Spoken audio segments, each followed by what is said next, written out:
So, how do you return Mama Earth products after delivery?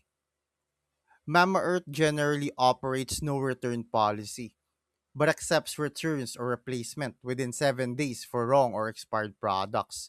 And here's how you can do it.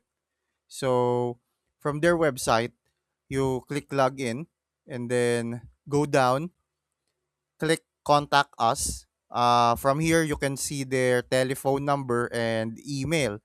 So you can try to contact them directly, or you can also see here on the contact page, you can put in your name, email, phone number, and then you can put the order number and other important details under comment. And then you just send that. Um, so I believe that's the most easiest way to return a product in Mama Earth.